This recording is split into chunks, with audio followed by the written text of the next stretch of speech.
There's a story about that adventure when those guys were out there that they were trying to get everything set up, and apparently they were putting some stakes in the ground to try to mark off a straight line so that he'd have some reference to go to.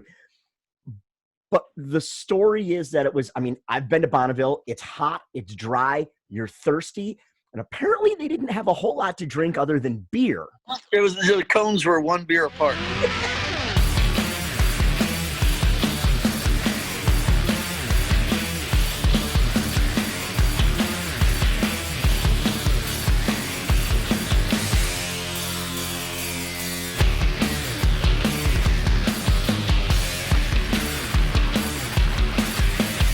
You've been involved in NASCAR for a long time, right? I mean, fabricator right on up to crew chief. Tell me a little bit about your time in the sport.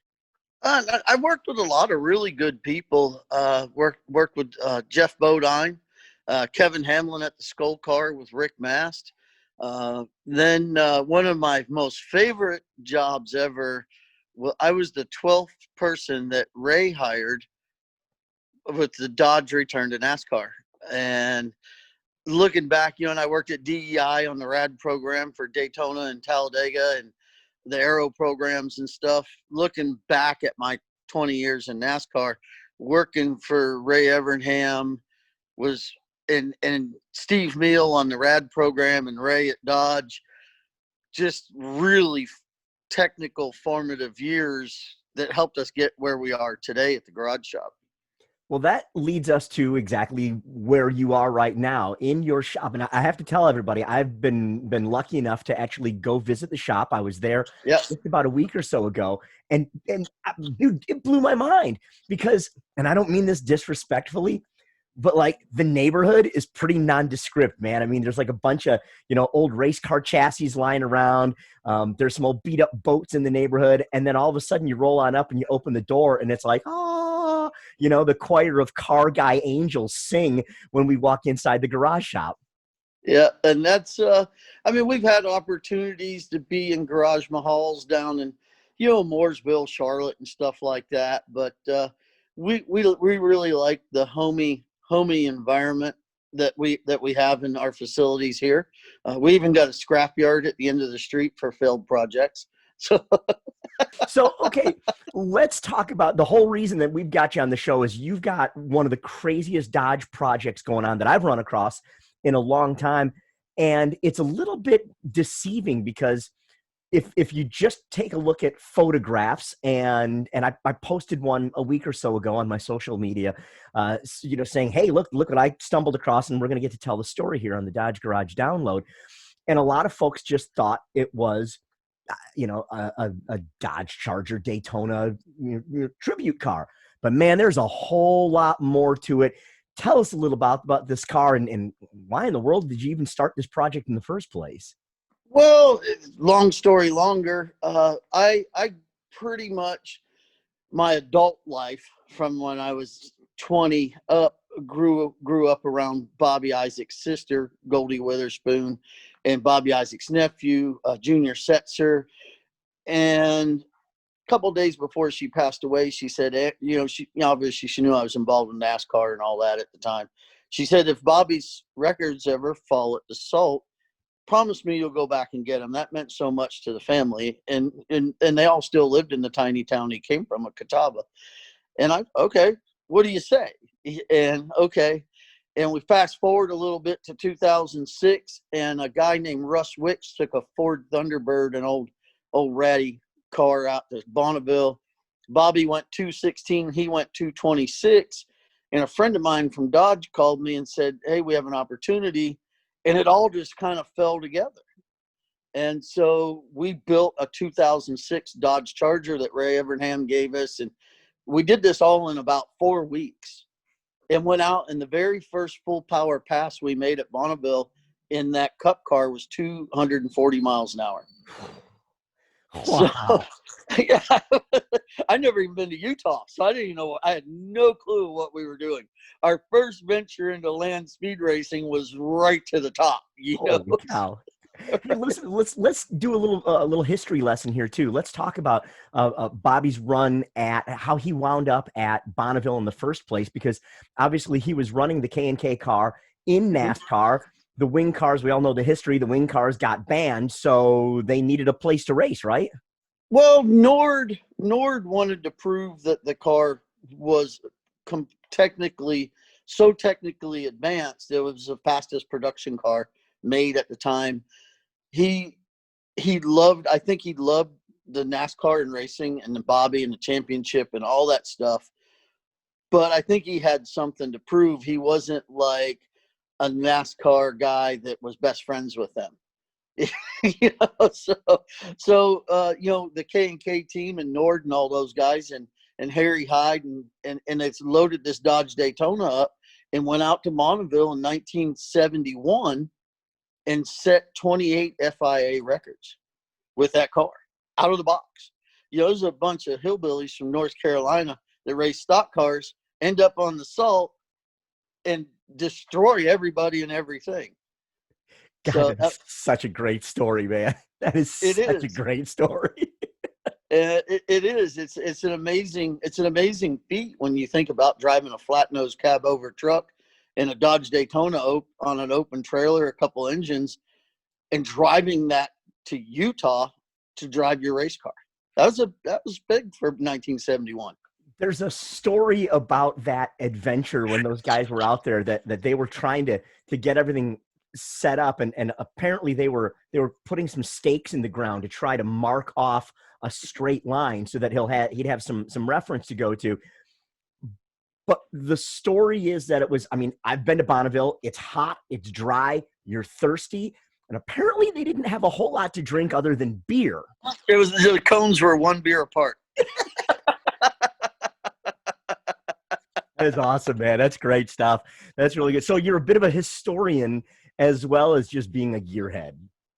I think so. And, you know, I really think that history shouldn't be forgotten and we should pay tribute to it.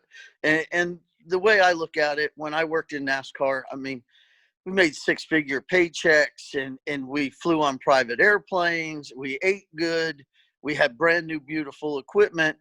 Without those early pioneers of racing, putting in that hard work and building that fan base, you know, guys like me would never have had that opportunity. I'd be working at Jiffy Lube, you know, and probably getting fired. Well, let's take a look at this car, man, because it blew me away when I came around the corner and I saw it there. Look, I've been doing this. I'm like you, right? I've been doing this for decades. I've been around a lot of really cool cars. Yours stands out for a lot of reasons. It looks stock from the get-go, but as soon as you just open your eyes and start looking, it's like, wait a minute, that's not normal, and that's not normal, and that's handcrafted. So can you show us around this thing? Yeah, here we go. Let me flip this around for you. We can work on race cars. I don't know anything about phones. And we've had it in the wind tunnel, so we've been doing some work on the splitter. That's like our third variation of splitter and underbelly pans there. The car is aerodynamically very low drag. It's sub 200, and one of the issues, we had a little bit of front lift, and we're going back to the wind tunnel here in about 2 weeks, and we're going to work on this front splitter. We made big gains on it. So I'll show you the interior. And then all these letters, that's all hand painted. That's not a set of decals? I just thought decals would not do this car justice. So what we did here is this all current carbon fiber SFI seat, all auto meter carbon fiber dash, fast ignition. And then we'll go up front here. Right now it says 426 on the hood. We're currently building a 426 Penske NASCAR engine, a small block. But this is a 358 cubic inch, about 870 horsepower Dodge engine, carbureted.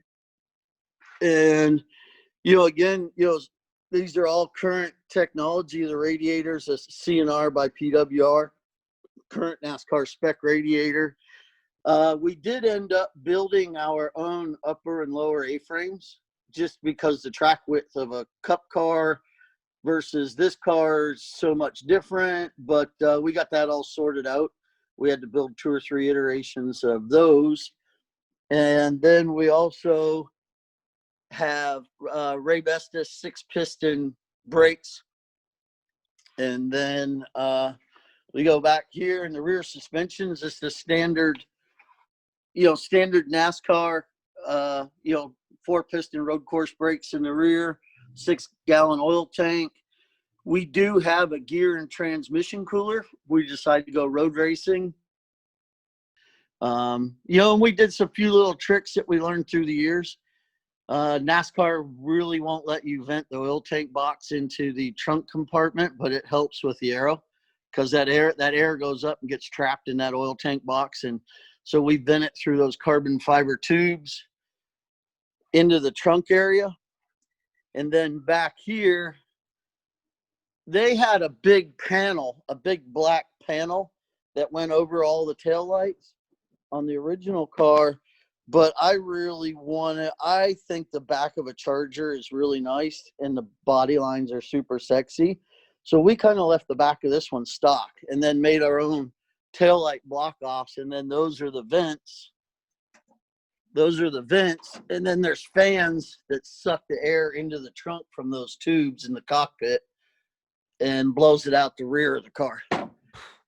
One of the things we did add that we thought would be a neat little trick would be roof flaps. Hopefully you never need those. Right. They don't sound real nice when they open. Because it's the ensuing chaos that happens after they open. All right. I know it's not a Dodge, but you know where I'm going with this. Yeah. You've got another car that is, in a sense, related to the Charger Daytona off in the back corner of the shop. Could you show it to us and give us a little story on that? Yeah, Bobby Issac, I had a big family connection to.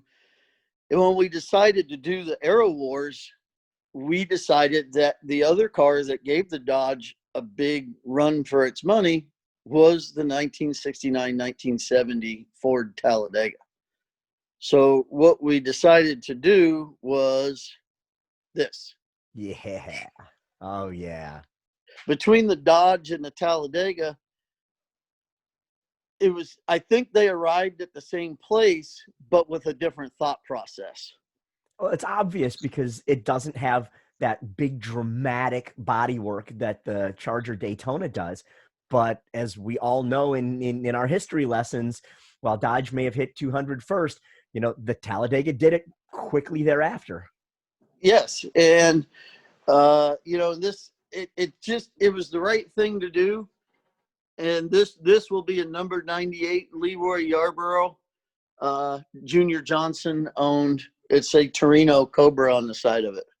We wanted to blend the new with the old in a very tasteful, respectful way. There's a ton of things we could have done. We could have totally changed the shape of the nose for what we're doing in the land speed. The splitter's not exactly the super, the spoiler in the front is not exactly the most efficient thing. But then when you start jerking around with stuff like that, it removes the identity of the car and what those guys had to work with.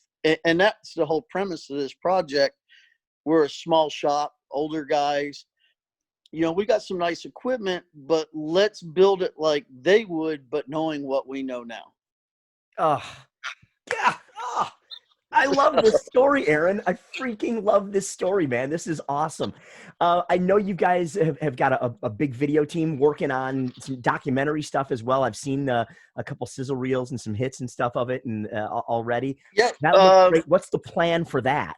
That project is the brainchild of a man named Vance Kirshner and his team, and they own a company called Labware. And so Vance and I got together and built the Dodge Daytona and the Talladega. You know, we kind of did it as a co-op project for a marketing program for his company, Labware.